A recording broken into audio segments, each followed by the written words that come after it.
here and why are there so many of them? And it comes down to a number of things. You know, good habitat. There's lots of space that they need, but also that food. It's predictable. It's high quality food and plentiful.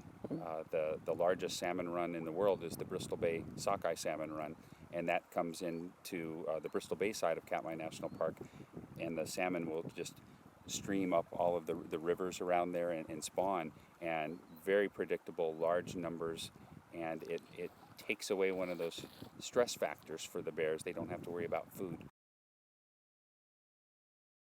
How many salmon can a bear eat at a Somewhere time? between like 80 and 90 pounds of salmon a day would be a good day for them if they could get enough salmon and were still hungry enough to eat day after day, 80 or 90 pounds. They typically don't den down low because they would like for a heavy snow to seal off the opening of the den that they dig, because they'll go dig a new den every year.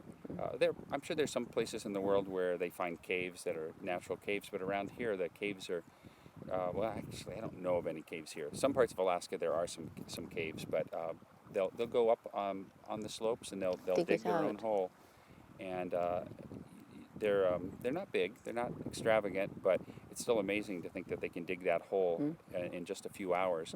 Try to get in there and then let the snow seal it off, because once the snow seals the opening, then their body heat will keep it a little bit And so warmer. the smaller the better.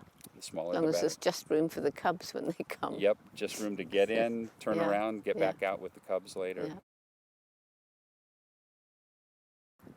I think what's so amazing is that people had the foresight initially to create areas for conservation.